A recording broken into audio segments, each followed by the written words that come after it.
ओहो दीदी। पार्वतीपुरम में शिव नाम का एक 60 साल का व्यक्ति है। उनके 2 विवाह के पुत्र हैं, गणेश और कुमार। शिव प्रारंभिक से ही कड़ी मेहनत करता था और खाने के लिए फल या सब्जी लाता था।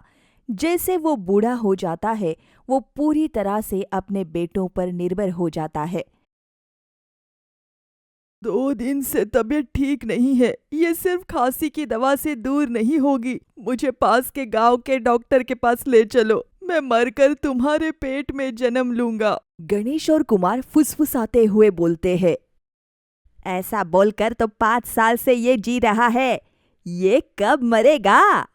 अरे उसे मरना है तो मरने दो, पर इसका मरने से हमारे पेट में जन्म लेने का क्या मतलब है? पहले ही हमारा बहुत पैसा बर्बाद हुआ है। हाँ, हम पहले ही गांव गए और देखा कि डॉक्टर पैदल ही तिरुपति चले गए। अब 1 महीना लगेगा वापस आने में। जबकि ऐसा हो रहा है। भाई, बगल के गांव में एक ठेकेदार नया कारखाना बना रहा है।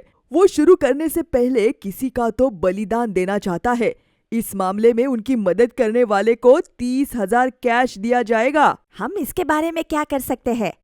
वैसे भी हमारे पिता ने जीवन भर हमें 1 पैसा नहीं दिया। यदि हम अपने पिता को बलि के रूप में मारते हैं तो हम उस धन को साझा कर सकते हैं। चल, हम उस बूढ़े को मृत्यु देवता को सौंप देते हैं। वे दोनों घर आ गए। शिव बैठा हुआ था। पापा, अगले गांव का डॉक्टर तिरुपति से आ रहा है। चलो वापस चलते हैं और आपका स्वास्थ्य दिखाते हैं। मैं अब बेहतर महसूस कर रहा हूँ। तुम पर क्यों बोझ बनूं मैं?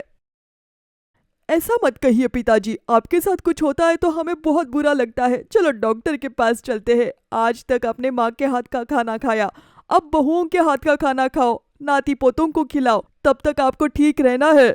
उससे पहले तुम्हें कहीं तो काम पे लग जाना चाहिए। उस पर बाद में बात करते हैं, चलो अभी। ये कहकर वे उसे एक संदिग्ध स्थान पर ले गए। शिवा को ठेकेदार को सौंप दिया जाता है, जो पहले से ही वहां इंतजार कर रहा है। ठेकेदार के आदमी गणेश और कुमार को पैसे देते हैं। शिवा परेशान होकर, गणेश, कुमार कौन है वो? और वो सब ये क्या कर रहे हैं? हम तो वही कर रहे हैं जो आपने कहा है। किसी चीज में सेटल हो जाओ तो आपसे शुरू। तुम्हारी कोई आखिरी इच्छा हो तो बताओ। तुम्हारे पुत्रों ने तुम्हें हमें बेच दिया है। कल सुबह हम आपको कुर्बान कर देंगे। ये सुनकर शिव बहुत दुखी होता है। उसके मुख से कोई शब्द नहीं निकलता, लेकिन शिव का जीवन यही समाप्त नहीं हुआ। शिव को रात में ठेकेदार के आदमियों से घिरे एक कमरे में रखा जाता है। आधी रात में शिव उस जगह से भाग जाता है जहां वो शराब पीकर सो रहे होते हैं। शिव वृक्ष के नीचे बैठकर ऐसा सोचता है। धन की आशा में अंधे हुए पुत्रों को अब सबक सिखाना चाहिए। मरने से पहले मुझे उन्हें बदलना होगा। कुछ दिनों बाद एक सुबह वो हाथ में पैसों की पेटी लेकर भेस बदलकर अपने घर जाता है। मेरा नाम रामकृष्ण है। मेरे पास कस्बे में 1 करोड़ से अधिक संपत्ति है।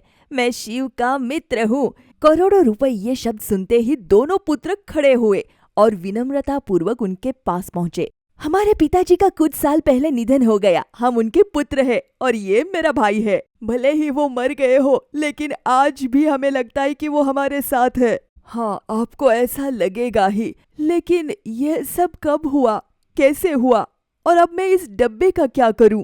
इसमें क्या है? उस समय जब मैंने व्यवसाय शुरू किया था, तब तुम्हारे पिता ने मुझे 10,000 दिए थे। अब उसके बदले 1 लाख रुपए मैं उपहार में देने आया हूँ। आप सच्चे दोस्त थे। मेरे पापा समय समय पर आपकी और आपकी दोस्ती की बातें किया करते थे। आपका बेटा और मैं साथ साथ खेला करते थे। मेरी एक ही बेटी है।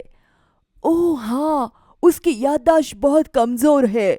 हाँ, तुम्हारे पिता भी तुम्हारे बारे में ऐसे कहा करते थे कि तुम बहुत अच्छे बेटे हो और उसकी बहुत अच्छे से देखभाल करते हो। हाँ, हम उनकी सेवा करके धन्य हो जाते थे। हाँ, आपकी अच्छाई मुझे इस 1 लाख डिब्बे के साथ यहाँ लाई है, और मेरी बेटी अमृता जो लाखों करोड़ों की संपत्ति की वारिस है, वो आप में से किसी एक को दे रहा हूँ। लेकिन दुर्भाग्य से अब शिव नहीं है। कुमार के ऐसे कहने से गणेश को धन का लोभ हो जाता है। तो ठीक है, मैं अपनी बेटी को 3 दिन बाद ले आऊंगा। वो जिसे पसंद करेगी उसे 1 करोड़ का दहेज मिलेगा। ये 1 लाख रुपए बाकी को दूंगा। अब आपसे बाद में मिलूंगा। शिवा उस जगह से चला जाता है। कुछ देर बाद गणेश और कुमार अलग अलग कमरों में कुछ तो गहनता से सोच रहे हैं। उस रात कुमार आता है और गणेश के थाली में विष डाल देता है। अरे भाई, तुम भी जाकर हमारे पिता से मिलो। 1 भी मेरा है और 1 लाख भी मेरा है। वो वहां से चला जाता है जैसे कुछ ना जानता हो। इसी बीच गणेश वहां आकर कुमार की थाली में जहर डाल देता है। कुमार, ये तुम्हारे लिए अमृता मेरी है, तुम्हारे लिए नर्क है और मेरे लिए स्वर्ग। वो खाने में जहर डालकर उस कमरे में रख देता है। कुछ देर बाद दोनों खाना खाने बैठते हैं। जब वो भोजन करने वाले होते हैं तो शिव पहले की तरह उसी भेष में वहां आ जाता है। क्या आपने कहा था कि आप 3 दिन बाद आ जाएंगे? आपसे एक आखिरी बार मिलने के लिए। आप ऐसा क्यों कह रहे हैं? क्योंकि जिसके हाथ में तलवार है वो तलवार ही देखता है। जो धन की आशा रखता है वो सिर्फ धन को ही देखता है। मुझे समझ नहीं आ रहा कि आप क्या कह रहे हैं। शिव अंदर गया और गणेश की थाली कुमार को और कुमार की थाली गणेश को दे दी। ये लो, अब ये खाना खा लो। फिर दोनों ने प्लेटों को दूर धकेल दिया। दोनों भाइयों का व्यवहार एक जैसा है, दोनों के विचार एक जैसे हैं।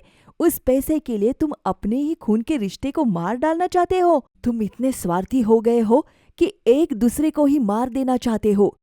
मैंने कुछ नहीं किया। मेरे पिता मरे नहीं है, इसने उन्हें पैसों के लिए मार डाला।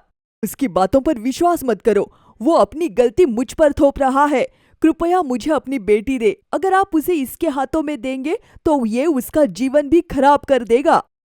श्रीमान रामकृष्ण, वो व्यर्थ ही मुझे दोष दे रहा है। मैं रामकृष्ण नहीं हूँ। मैं तुम्हारे पिता का मित्र भी नहीं हूँ। मैं तुम्हारा पिता हूँ मेरे बेटो। भगवान की कृपा से मैं उस दिन बच गया। मैं दूसरे भेष में आया था। अगर मैं अभी ना रुकता तो तुम दोनों तो मर चुके होते। फिर तुम पैसे का क्या करते? क्या तुम उसे अपने साथ ले जा पाओगे? जीवन, रिश्ते और बहुत कुछ पैसे से ज्यादा महत्वपूर्ण है। कल तुम्हें पता चलेगा जब मैं तुम्हारी कोख में पैदा होऊंगा और ऐसा ही बर्ताव होगा तुम्हारे साथ। अपने पिता की बातें सुनकर उनके पुत्र गणेश और कुमार को पश्चाताप हुआ। वो शिव के चरणों में गिर पड़े। हमें खेद है पिताजी, हम अपनी गलती जानते हैं। अब से हम एक साथ कड़ी मेहनत करेंगे। हम रास्ते में आने वाले पैसे नहीं लेंगे।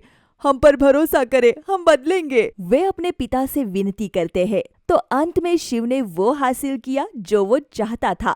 उसने अपने बेटों को बच्चों की तरह चलना सिखाया, अच्छा व्यवहार करना सिखाया।